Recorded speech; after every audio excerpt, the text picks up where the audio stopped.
अपने भाई है, बंधु हैं, जितने भी लोग हैं उनको सभी को हम नमस्कार जोहार करते हैं। मेरा नाम रॉकी नवल है। हम गिरिडीह का वार्ड नंबर 15 से का निवासी हैं।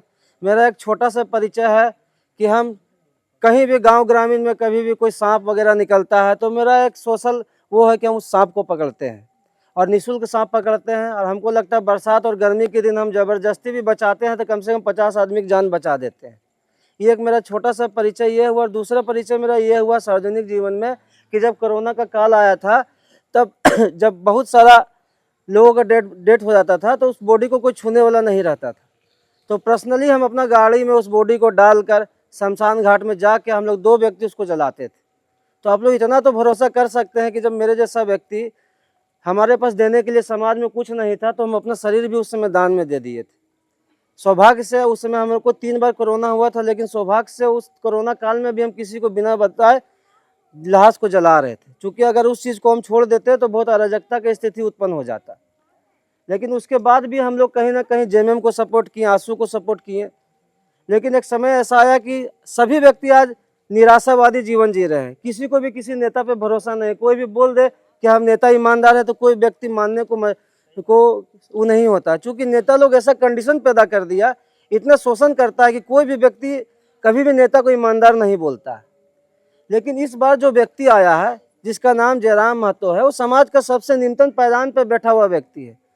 जिस परिस्थिति से आप गुजर रहे हैं ना, हमको लगता है उससे भी न्यूनतम पायदान की परिस्थिति से वो गुजर रहा है। पारसनाथ के पहाड़ से निकला हुआ एक ऐसा व्यक्ति जिस बचपन में जिसके पिताजी का साया उठ गया है, माँ के पास खाने का रोजी नहीं है, संसाधन नहीं है, और छज्जा पे खपड़ा तक नहीं, तिरपाल बिछा के नीचे सोता है। वो व्यक्ति अगर 70 सिंहासन को हिला रहा है, मुख्यमंत्री उसका कॉपी कर रहा है और गृह मंत्रालय ये रिपोर्ट दे रही है और नेशनल मीडिया ये रिपोर्ट दे रही है कि वो लड़का जो हवाई चप्पल पहन के नॉमिनेशन में गया था 1.5 लाख 2 लाख भीड़ लेके, वो गिरिडीह का सांसद का चुनाव जीतने जा रहा है। तो ये आपका और हमारा जीत है, ये सिर्फ जयराम महतो को जीतना है। इसको आपको समझना होगा। पहले मेरा बात खत्म होने दीजिए, उसके बाद आप दीजिएगा। आप मेरा बात सुन लीजिए, उसके बाद आपका भी हम सवाल सुनेंगे। दूसरा बात है, जयराम महतो कोई अपना लड़ाई नहीं लड़ रहा है। भाषा की लड़ाई जयराम महतो की लड़ाई नहीं थी। भोजपुरी, मगही और बंगला जो भाषा है, जो हमारी खोटा भाषा और रीजनल भाषा का जो अतिक्रमण करता है, उस भाषा के खिलाफ अगर जयराम महतो लड़ रहा है तो उसका दाद देना होगा। क्योंकि भोजपुरी, मगही आज का डेट में और बंगाली भाषा झारखंड का सभी भाषाओं पर हावी है। रिसर्चर का एक टीम भी ये बोला है कि अगर इसी तरह चलता रहा तो आने वाले 50 साल में झारखंड का जितना भी रीजनल लैंग्वेज है सब खत्म हो जाएगा और उसके स्थान पर भोजपुरी, मगही और बंगला अपना कब्जा कर लेगा।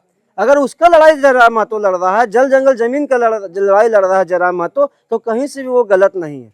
जयराम महतो का गलती सिर्फ इतना है कि वो एक गरीब का बेटा है जिसको बोलने का हक नहीं मिलता। समाज के अंतिम पायदान पर बैठा हुआ लड़का है जो सांसद का चुनाव लड़ने के लिए सोच रहा है। इसीलिए जब वो 1.5 लाख का भीड़ लेके बोकारो में नॉमिनेशन के लिए जाता है तो वहाँ एक डीसी स्तर का अधिकारी हमसे पूछता है कि जब वो टाइगर जयराम महतो स्कॉर्पियो में बैठ के हाथ हिला रहा था तो हमसे पूछता है ये तो लगता है उसका चेला आ गया, जयराम महतो कब आएगा। तो हम उसको इग्नोर कर दिए। फिर बोला कि हम भी डीसी स्तर का अधिकारी, हम जयराम महतो को देखना चाहते हैं।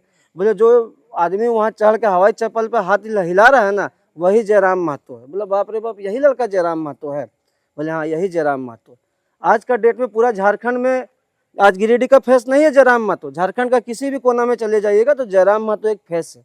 और चुनाव हम लोग इसलिए लड़ रहे हैं क्योंकि गिरिडीह का जो भी मुद्दा है, जैसे अब कोई सीसीएल का जमीन में रह रहा है तो उसका पट्टा का मुद्दा आ गया, और हमारा 60% जो हम लोग खनिज संपदा हम लोग उत्पन्न करते हैं उसमें रॉयल्टी का मुद्दा आ गया, वो केंद्र सरकार तय करता है। वो हमारा झारखंड में कोई तय नहीं करता है। जयराम महतो अगर जीत के जाएंगे तो गिरिडीह और झारखंड का बात रखेंगे, या हम ये चबूतरा में बैठ के माँ और अपने झारखंड का कसम खा के बोलते हैं वो आप लोगों को धोखा नहीं देंगे।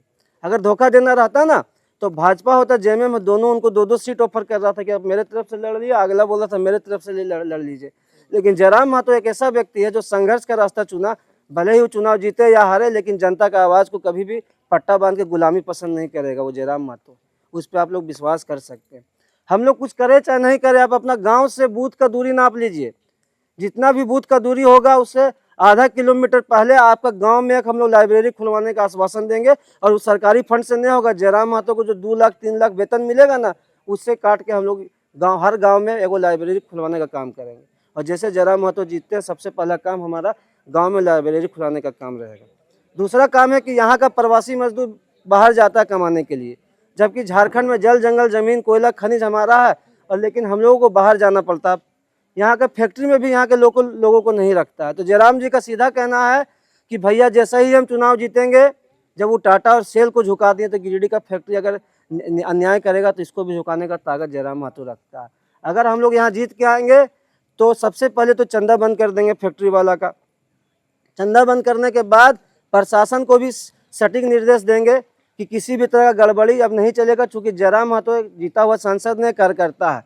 और कुछ दिनों के बाद 75% व्यक्ति प्रत्येक फैक्ट्री को स्थानीय रखना होगा, नहीं तो उसको तालाबंदी का सामना करना पड़ेगा और आंदोलन का सामना करना पड़ेगा। और इतिहास में पहली बार ऐसा होगा कि एक सांसद आंदोलन करेगा। ये हम आप लोगों को वचन दे के जाते हैं यहाँ से।